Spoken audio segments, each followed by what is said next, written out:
we're going to execute, we're going to do our jobs, we're going to get up every day, we're going to go to work, we're going to do more with less, and we're going to get it done.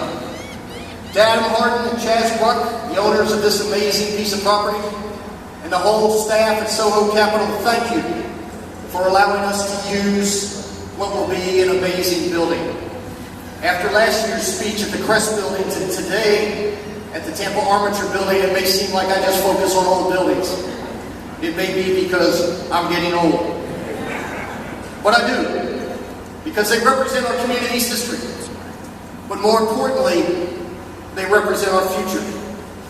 This building, like so many buildings in our city, is an enduring symbol of the work of generations of immigrants who came to this country to build a better life for themselves and their families, and on whose shoulders we stand today. In this case, this facility was built in 1911 to house the streetcars. It originally was called the Tico Streetcar Building. Later, it was put to work as a manufacturing facility by Tampa Armature. This building is part of how Tampa came to be what it is today. Sometimes in a shell of a building like this, that opportunity, that potential, has been held captive to our low expectations. But today, we have a new willingness to see not what has been, but what could be. Buildings like this are part of our future, but it's the people of our city that will shape our future and will help realize the full potential of this building and this neighborhood. One person, one neighborhood at a time. We are a city poised on the verge of greatness, unwilling to settle for anything less than excellence. I want to thank Lena Young Green. Lena's sitting right here in front of me. That's right. You'll see a lot of folks with stickers on today that stands for Historic Tampa Heights. In many ways, the name Lena Young Green is synonymous with the historic Tampa Heights neighborhood. She has lived here for more than 30 years and has been involved in every step this neighborhood has taken. Mostly forward, sometimes backward, but never giving up. This is her home. This is where she raised her 4 sons and taught them about giving back. Perhaps that's why 3 of her sons are teachers in some way, shape, or form. Many of us know one of her sons. He also is sitting here in front of me. Owen Young is the principal at Middleton High School.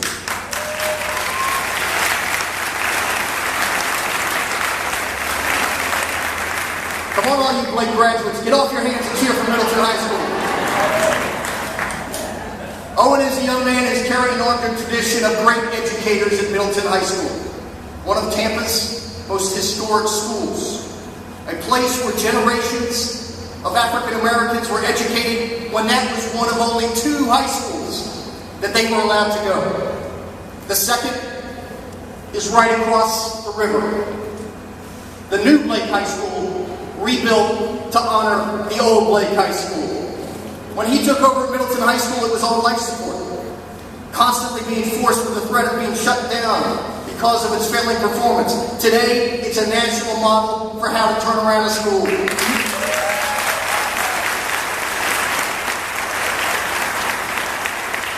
Middleton students win national robotics championships on a yearly basis. Tell me that's not an amazing turnaround.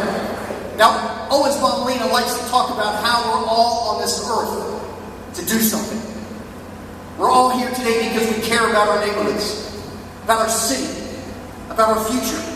We are here today to ensure that as a community, we fulfill that potential. Now, I could talk to you about the last 3 years and the record of success that we've had working together, and I will, just a bit.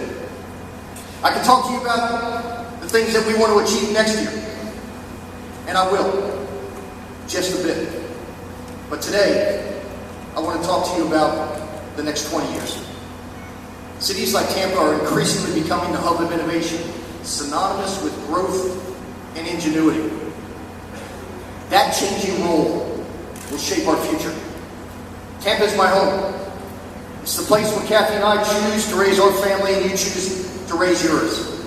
I remember when I arrived here. It was 1982. I owned a 66 Dodge Dart with no air conditioning.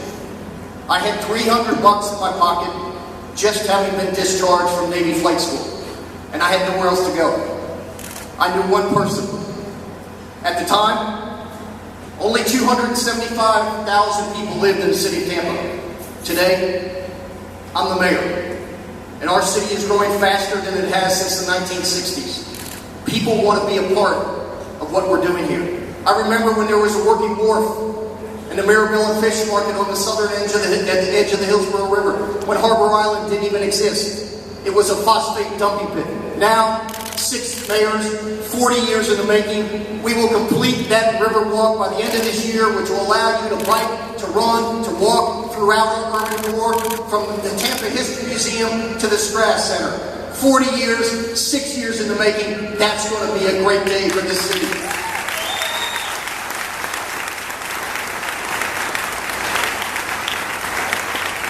Soon, behind me right here, the Riverwalk will connect all the way to the North Boulevard Bridge as part of this development. 10 years ago, the conversation about how to activate downtown was the focus of a dedicated few. In 2001, 600 people lived in downtown Tampa, and 300 of them lived in the Morgan Street Jail.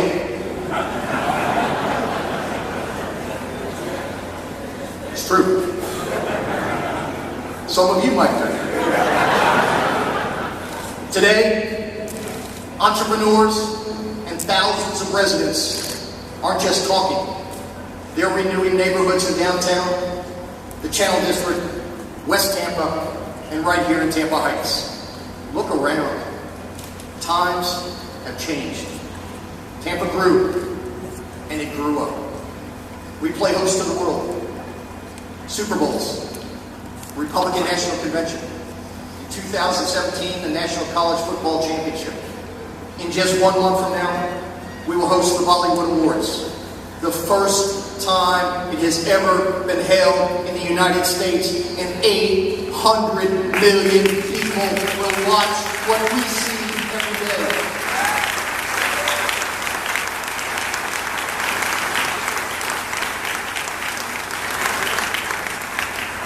Tampanians are taking their turn on the world stage. Declan Farmer and his dad Matt are here today. They just returned from Sochi, Russia, where Declan played sled hockey in the Paralympics. He scored 2 goals against Canada, putting the United States into the gold medal final with Russia. The United States sled hockey team won that game, and Declan Farmer, a 16-year-old student at Berkeley Prep, sitting right here, is a gold medalist.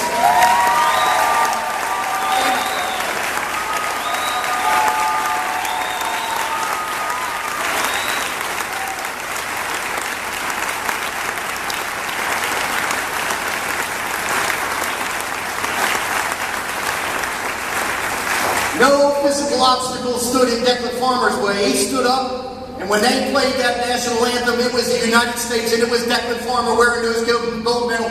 We are proud of you, Declan. Congratulations.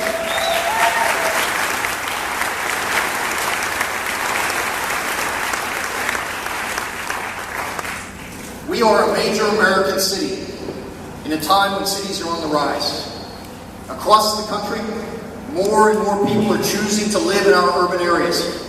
In fact, for the first time in decades, cities are outpacing far-flung suburban areas in population growth. In Tampa, the demand for residential units easily outstrips our supply, and those residents are continuing to demand new retail, new opportunities for their urban living. Every day, more and more of the economic capital in the United States is created in cities like Tampa.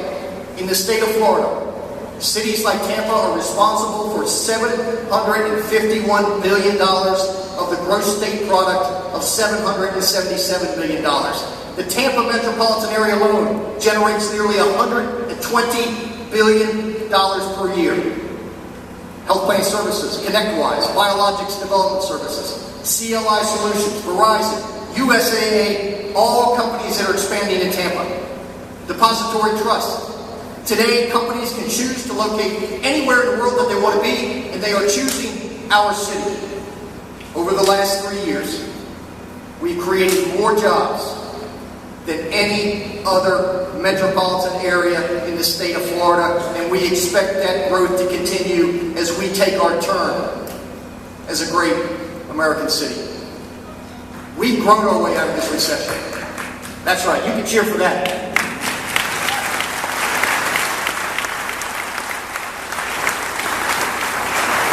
One of those local entrepreneurs is here with us today. His office is right over there in the back building. His name is Julius Davis. Julius and his partner George Rivera own Holtz Air Consulting Engineers. Julius grew up in East Tampa. Where are you, Julius? Stand up. Julius grew up in East Tampa. His very first job was as a day laborer working for his father's masonry company.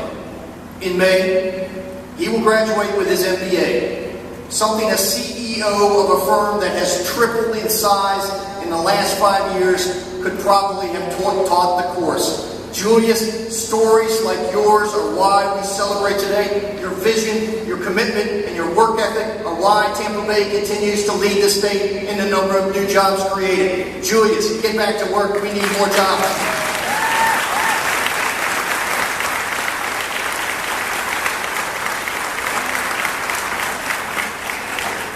But we can do better.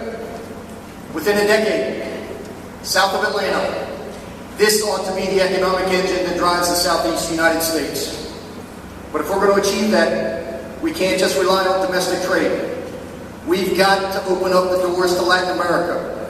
We need to be the gateway to the Central America and South America. We need to plant Tampa's flag in Brazil, Colombia, Panama, Costa Rica, Uruguay, and beyond. Today, you can get a Copa Airlines nonstop direct to Panama City, a major hub for Latin American travelers, and arrive there in less than 3 hours. 2 years ago, and I was there.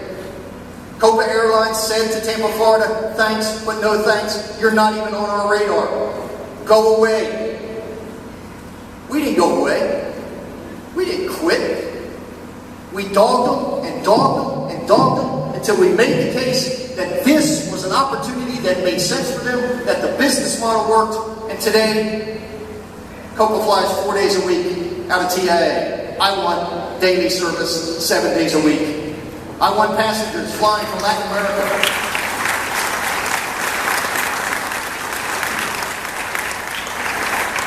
To be able to ride the airport's new people mover, hop off in a walkable West Shore business district with restaurants, amenities, and office space. Thanks to Joe Lopano and his team, and to our state legislators and the governor, we're on track for $1 billion expansion of our beloved TIA. Thanks largely to an initial infusion of capital from the state legislature and from the state government and our governor. We appreciate it. They joined hands, worked across party lines, put aside party differences, and the end result is our airport, 40 years old, the envy of the world, will turn its next chapter in its existence, and we will continue to be the best airport in the world.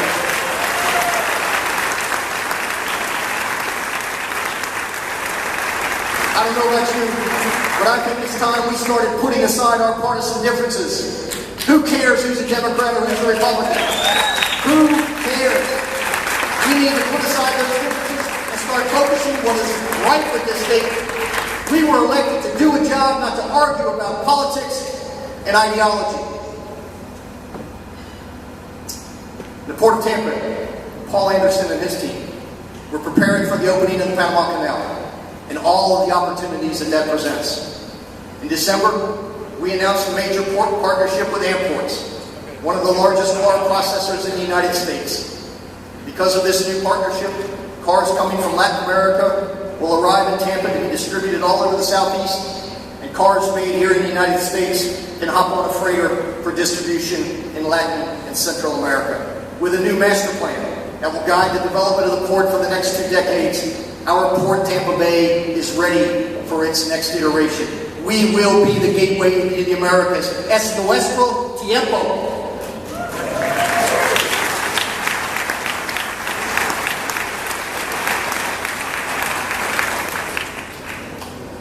Washington and Tallahassee are in perpetual gridlock, playing games instead of getting the job done. Increasingly, it's up to mayors and community leaders to solve today's problems, generating new economic opportunities, solving the housing crisis, reducing crime, protecting the public, investing in our transportation options. In cities like Charlotte and Austin and Louisville and Denver, they have embraced the concept of becoming innovators, problem solvers. We need to push ourselves. We need to be those innovators. We need to be those pioneers. But as we grow, we must also lift. Our increasing prosperity cannot be limited to one neighborhood. Our increasing optimism cannot be defined by a census tract. From New Tampa to Port Tampa, we are all in this together.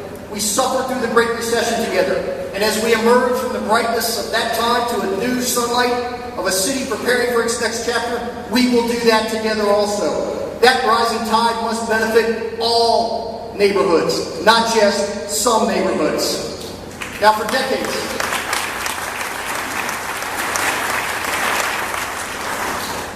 decades, time passed Sulphur Springs by.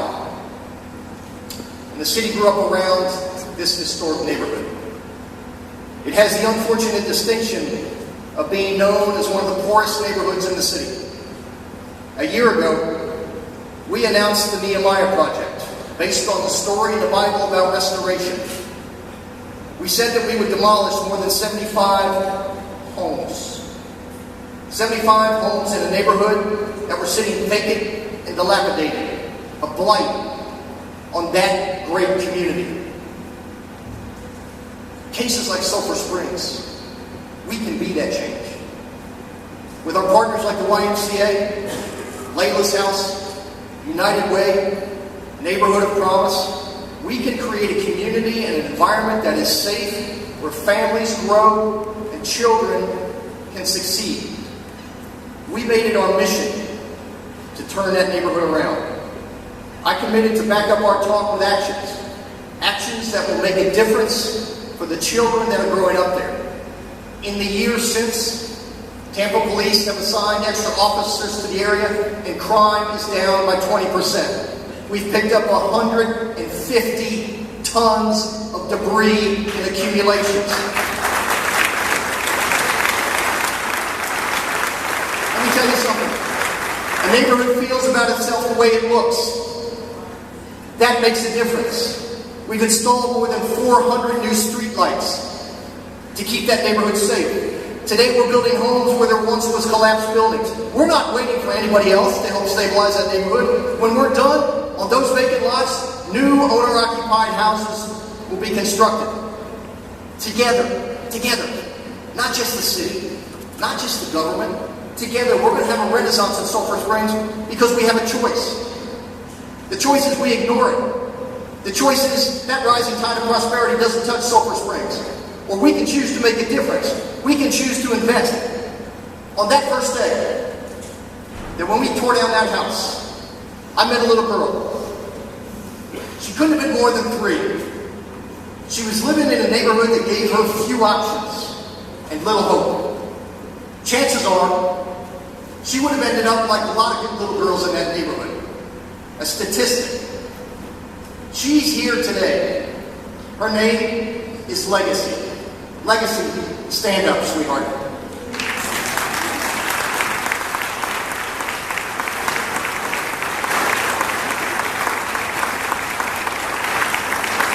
That's my little girl. That's your little girl.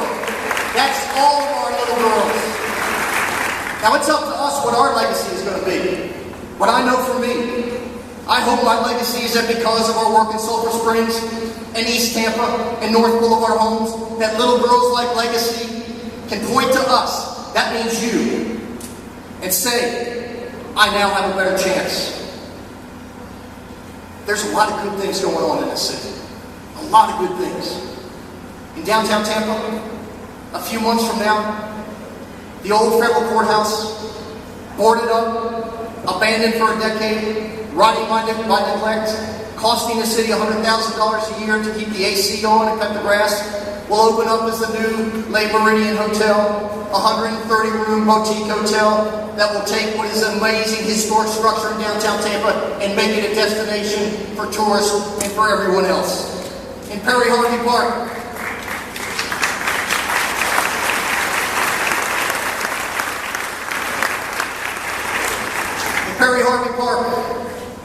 just a half a mile from here, next to what used to be a violent, gang-riddled, drug-riddled Central Park housing project.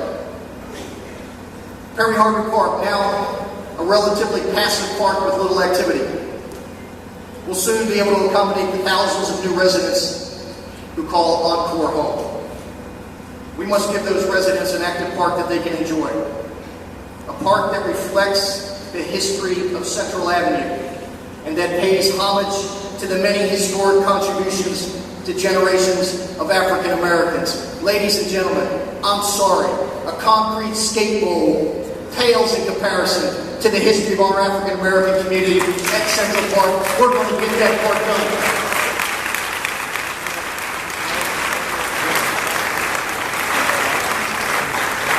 Just a few hundred feet behind me, you can see the construction of Waterworks Park and the renovation of the historic Waterworks building. Again, another facility that had been abandoned for decades. When you leave today, I want you to walk over there. And I want you to see what I saw 3 years ago. What I saw was not an abandoned building in a boarded up park. What I saw was an opportunity. What I saw was an opportunity to create a destination here on the north end of the river. What I saw was a spring that had been clogged up for years, full of debris, shopping carts.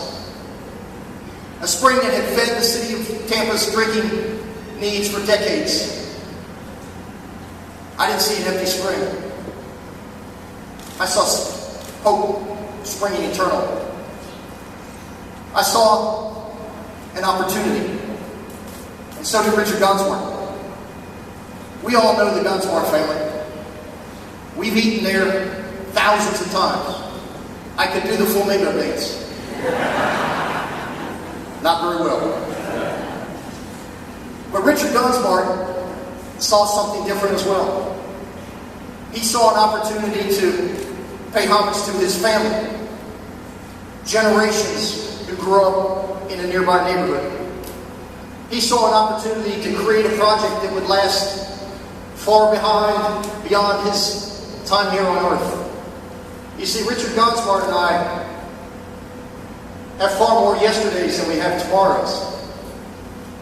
But Richard Gunsmart understood what could happen on that site. He understood that he had to pass on to his kids and his grandkids what his mother and father passed on to him, and what his grandfather and grandmother passed on to them. So when the Gunsmart family stepped up and said, "We're in," when Casey and Richard and all the siblings said, "We're in, Mayor. We're going to do something special here.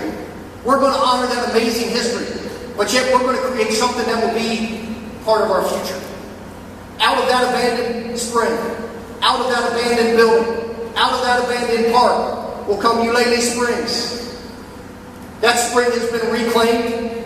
That spring will flow to the Hillsborough River. That park will be redone.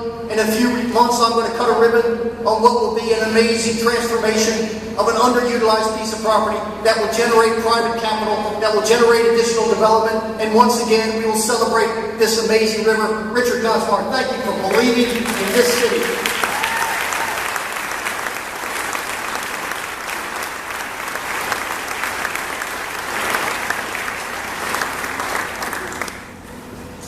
But we can't sit still.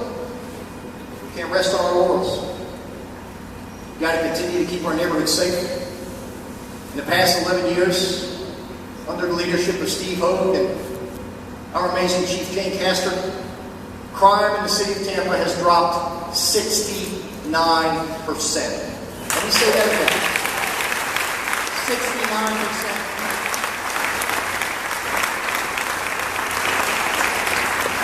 You know what that means? That means there's over 150,000 less victims. That's us. That's us. The men and women of the Tampa Police Department, the men and women of Tampa Fire Rescue, they get up every day to do a job that we can't do for ourselves. And we owe them a debt of gratitude. Tampa Police Department has changed the way they police. It's data-driven. It's community-oriented. It's about establishing those relationships with the community so the community knows that the police officers are their friends, not their enemies, their allies in the war on crime to keep their neighborhoods safe. That's why, in spite of being required to retire this year after 30 years of service, I have asked Tampa Police Chief Jane Castor, my friend, to stay on for one more additional year. Come on, give it up for our police chief.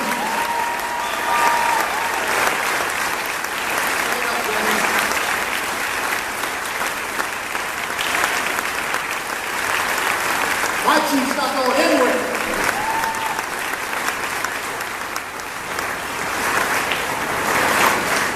I will extend her contract by 1 year so that we can continue to create change in our community and make our neighborhoods safer and lead the finest police department in the country.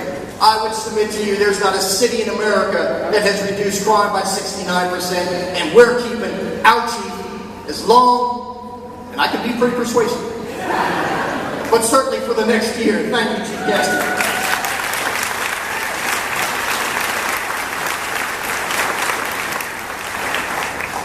Secondly, we've got to have more transportation options. Mark Sharp just fell out of the seat. We know that people who commute every day are frustrated. For too long, the only real option we've ever given ourselves is to build more roads, widen them, and start over. That's not an option. That's not an investment. I'm talking about mobility options. And yes, I'm talking about rail that connects us to St. Pete and Pinellas County.